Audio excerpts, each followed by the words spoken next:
Welcome friends. आज हम लोग भारतीय संविधान का एक महत्वपूर्ण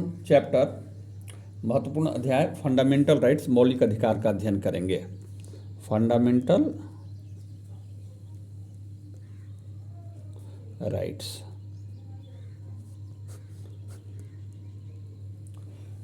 यह संविधान के भाग 3 में आर्टिकल 12 से लेकर 35 तक इनका वर्णन है।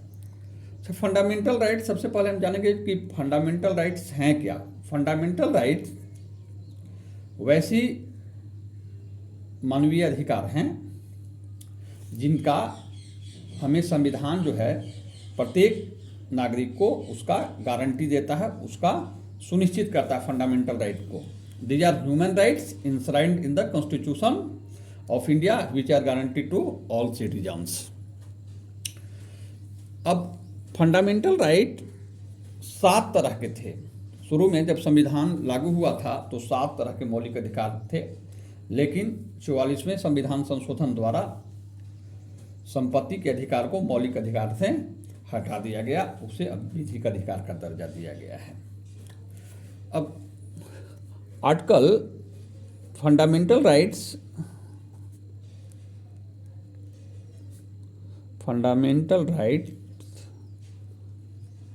पार्ट 3 आर्टिकल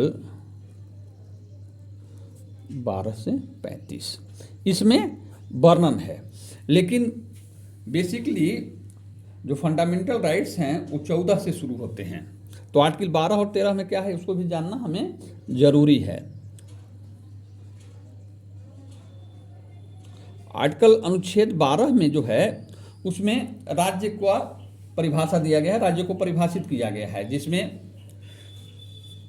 क्या किया है, गवर्नमेंट और पार्लियामेंट इंडिया का, और गवर्नमेंट और लेजिस्लेचर स्टेट का, local and other authority with in territory and under the control of government of India. यह है स्टेट का डिफिनीशन में इतना है। आर्टिकल 13 में है कि स्टेट जो है फंडामेंटल राइट को रिस्पेक्ट करेगा और उसका इंप्लीमेंट करेगा।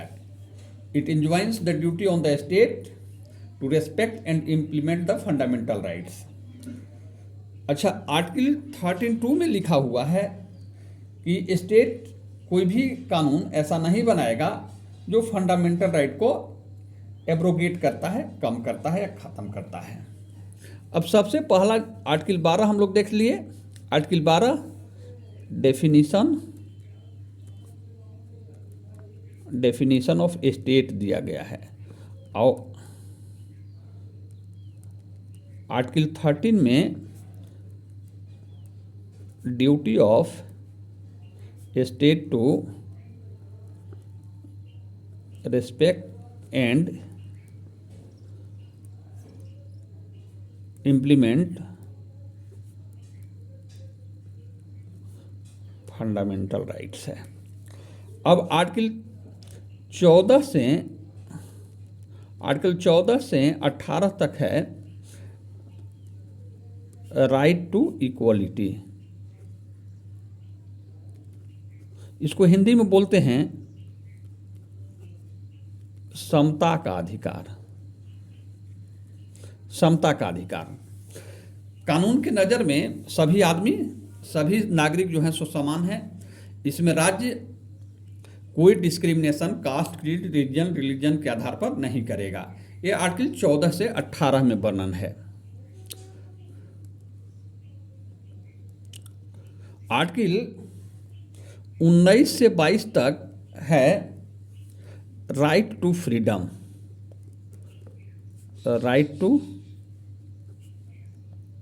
राइट टू फ्रीडम इसको बोलते हैं स्वतंत्रता का अधिकार।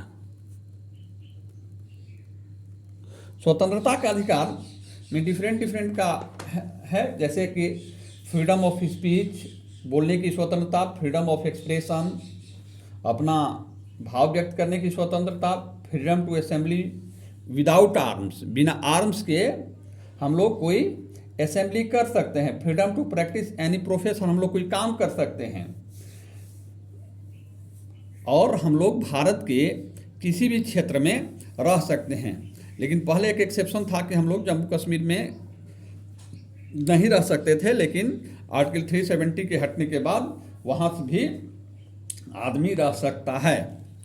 तीसरा हो गया 19 से 22, एक हो गया, दो हो गया, तीसरा हो गया राइट, ये है आर्टिकल 23-24, राइट एगेंस्ट एक्सप्लॉयटेशन, इसको बोलते हैं शोषण के विरुद्ध अधिकार। हम लोग को कोई शोषण नहीं कर सकता है, शोषण के विरुद्ध अधिकार। कोई हम लोग से शोषण नहीं कर सकता, हम लोग से बलात्श्रम नहीं करा सकता है, इस तरह का इसमें वर्णन है। चौथा है आर्टिकल 25 से 28 तक है धार्मिक स्वतंत्रता का अधिकार, right to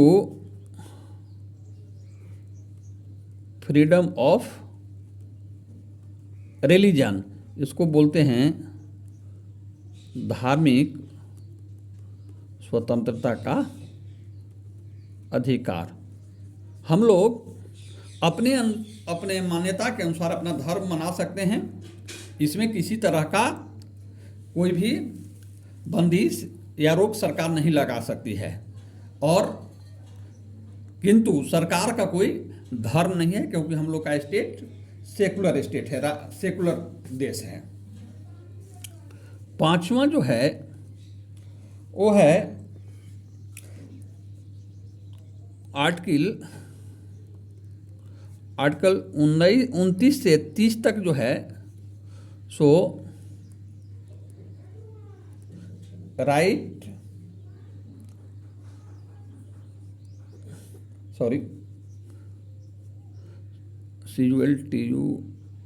cultural and educational rights, इसको बोलते हैं कि सांस्कृतिक और शिक्षा संबंधी अधिकार ना। हम लोग को शिक्षा से और हम लोग का जो सांस्कृतिक विरासत है उसके संबंध में ये अधिकार। और छठा है आर्टिकल 32 में है, आर्टिकल 32 में है जो right to constitutional remedies, right to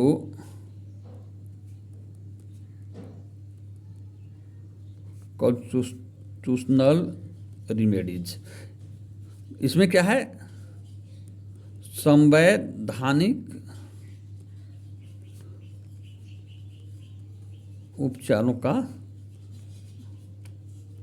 अधिकार। ये 6 तरह का अधिकार है।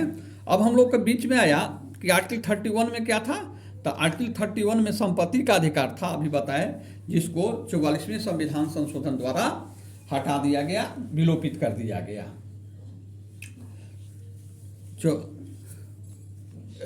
अब आर्टिकल 32 में जो है, आर्टिकल 32 में जो हम लोग का जब फंडामेंटल राइट इंफ्रिंज होता है तो हम लोग सुप्रीम कोर्ट में आर्टिकल 32 के तहत हम लोग रिट्स दाखिल करते हैं, जिसके तहत विभिन्न तरह के रिट्स के द्वारा सुप्रीम कोर्ट स्टेट को या ये डायरेक्शन देता है कि हम लोग को फंडामेंटल राइट को कोई इंफ्रिंज नहीं कर सकता है, कोई हनन नहीं कर सकता है।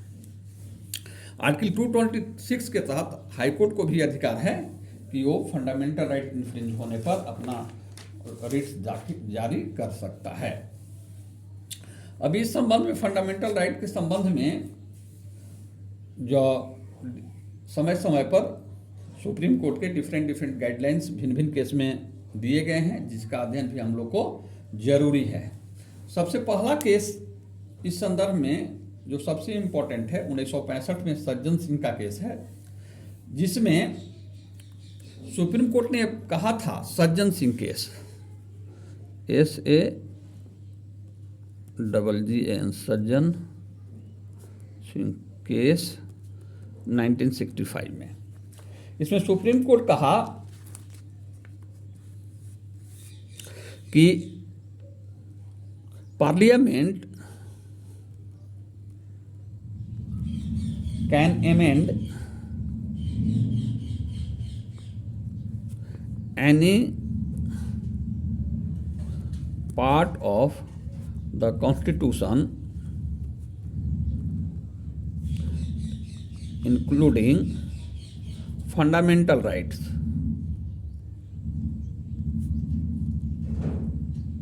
उसमें सुप्रीम कोर्ट कहा कि पार्लियामेंट जो है सो संविधान के किसी भाग में संशोधन कर सकता है, इवन फंडामेंटल राइट्स में भी।